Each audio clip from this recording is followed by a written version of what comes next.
Downloading Citrix file to your PC. Go to Google and type in share file. And you're going to click on the first thing that pops up in your search results, and it'll be from sharefile.com. Once you've reached this page, go to login in the top right-hand corner. And here you're going to put in SICE review. I'm putting in DDK because my account is with DDK and not SICE, but the process will be exactly the same except the company name will be different. Then type in your username and password and click sign in. Now it's going to ask for two-factor authentication, so I can ask them to either send me a text message, a voice call, or to use an authenticator app. I chose text message. It's really easy. They just send a verification code to your cell, and I got the code, type it in, and we are ready to go. Once I've been verified, I come to this home page, and I'm going to click on Apps in the top right-hand corner. And you see there's an option to download Citrix files for Windows. So click Download, and you'll see that download appear in the bottom left-hand corner of your screen.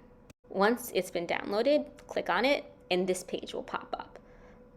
So the program is being set up. This might take a couple minutes, that's fine. Get a cup of coffee, and just wait for it to load. Once it says installation successfully completed, click Launch. It'll take a few seconds to load, but eventually a second sign-in window will pop up. So again, you're going to put in SICE review, I'm putting in DDK, and again, you're going to put in your username and password. You have to do two-factor authentication again. I chose text message again. I got a verification code. I click it, I hit verify, and wait a minute or two. It's going to take some time, but eventually this window will pop up. And it's a welcome page. You can read through it, click continue. It gives a little tour.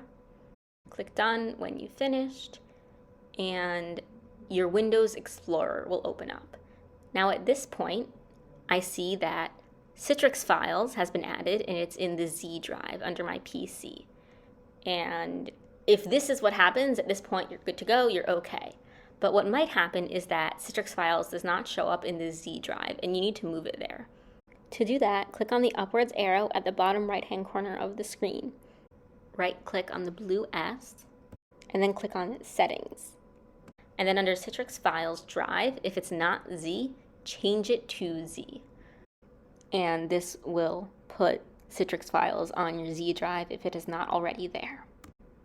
And that's all there is to it. Thanks for watching.